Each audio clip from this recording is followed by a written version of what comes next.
So, guys, ganito yung paggawa ng puto na gawa sa kamuting kahoy or balanghoy na natutunan pa namin ito sa aming mga magulang at saka pinamana na. Natutunan na ng mga pamangkin. Itong gumagawa dito si Ira. Hi ka muna, Ira. Ira, hi ka muna. Hello po. Oh. So, yan. So, naging hanap buhay na nila. Ipagtustos na rin sa kanilang mga baon siguro. Diba, Ira? Totoo? Yes. Baon sa pag-school. So, na-experience ko ito, guys. Ako din. Bata pa ako. Ano ng balanghoy. Ang tawag nito iraid. O, mag-iraid ng balanghoy. So, ganito. So, ang unang process, guys, is siyempre yung balanghoy ano nga ang term sa English ng pag-iraid? I-grind? Basta parang ipulverize and then pipigaan din. Anong Ira? Pigain ba talaga ng wala na siyang ano? Hanggang sa maging parang powder. Parang maging powder. Pero hindi pwede na yung medyo basa. Hindi pwede. So talagang pipigain daw ng maigi. Tapos gagawin ganyan, no? Parang pulverize na. And then second ingredients, of course, ang palaman na bukayo gawa sa nyug. Yan. Yan, gawa sa nyug. Ilinuto sa asukal. Yan. Luto sa asukal. Tapos, so anong bao? Yung mga maliliit na bao ng niyog. Ang tawag namin dito sa amin yan is pugay na uri ng niyog. So, ang gagawin dyan is lalagyan yung bao. Siyempre, lalagyan ng buta sa gitna. Tapos, ilalagay yung palaman. And then, of course, ipapatong na yung another layer ng balanghoy. And then, i-steam. By steam ito, guys. Mga almost sa tagal mo nang gumagawa, Ira, mga almost ilang minutes yan maluluto. Kapag nag 10 seconds lang.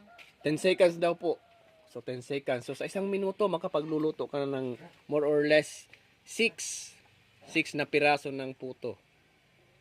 Okay? So ganyan po kalalaki yung puto po. Ganyan. Yan. Yan yung finished product niya. At saka gagawin yan, gaganito, ibabalot. Yan, tapos ilalagay sa cellophane. Goods na. Ibebenta na. Nang magkano, Ira? 10 pesos. 10 pesos po yung paris na. So, yung kalahati is 5 peso. Kung medyo nag-budget ka, gusto mo lang magtikim, pwede na 5 piso yung kalahati. Yan. So, galing doon, ilalagay dito, i-steam. Tingnan nyo guys, itong steamer na gawa sa lata lang ng oil, biscuit or oil, pwede. Biscuit ito para malinis kasi lalagyan na niya ng tubig. Okay, so i-steam siya guys, ganyan. So, around 10 seconds lang, luto na. Then itatak-tak mo na doon ng ganyan, no? Yan, luto na yan. Paano ba maluluto, Ira? Paano ba malalaman na luto na yung puto? Kapag tumutulo na or sumising. Kapag sumisingaw na at saka may tumutulo na dyan sa takip. And sa experience ko rin, kapag makita mo na wala ng puti yung puto. 'Di ba, Ira? Tama? Kasi pag may puti pa, mahilaw pa, of course. So ganyan. So pag naluto na within 10 seconds, lalagay mo na doon. And then good to go na.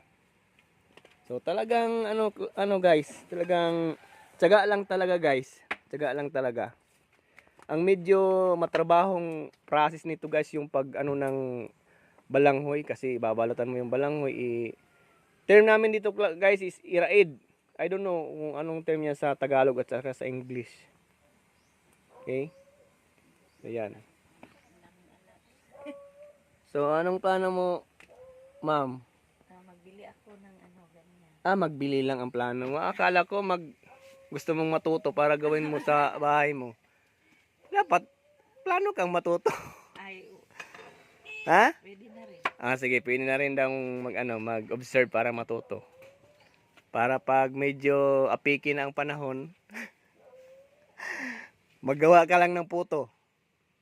So, tsagaan lang talaga guys. Tingnan nyo si Ira, pawisan.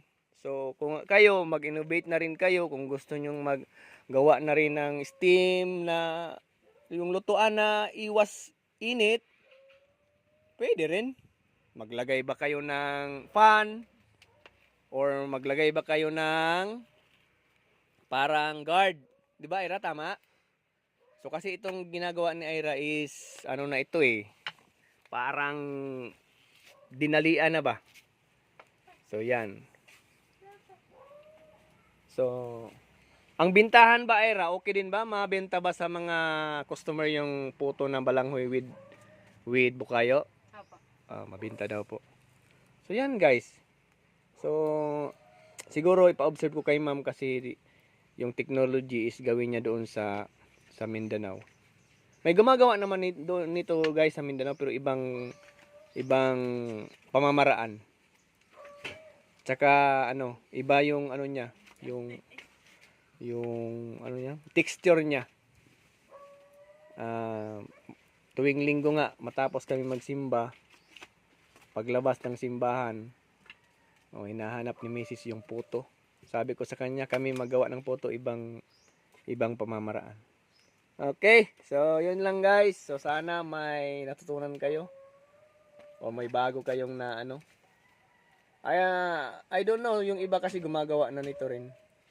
Yung iba po, steam talaga. Steamer. Sabi ni Ira, steamer talaga yung ginagamit. Sabi ko rin nga sa kanya, be innovative naman, mag-isip ka ng try mo lang god. Kumbaga mag-experiment. Di ba Ira, tama? Mag-experiment siya na kung anong mas madali. Mas madali at saka convenient na paggawa ng puto. So alam ko na may pera dyan. Kahit ganansya ka lang ng 50 piso. 50 sentimo kada bawat isa. Okay na yan. At least marangal na trabaho yung ginagawa natin. Okay guys. So, yan lang for now. Mamaya mag-update na rin kami. Kasi nagplano sila na rabas-rabas pa daw. Rabas-rabas ba sa Bicol, sa Bisaya magsuroy-suroy pa. Sa Tagalog masyal pa daw. Okay? So, dito lang muna. Bye-bye. Bye na, Ira. Bye-bye na daw.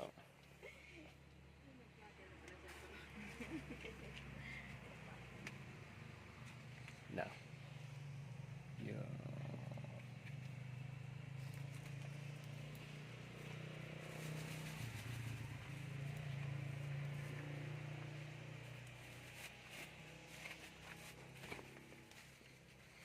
Yan.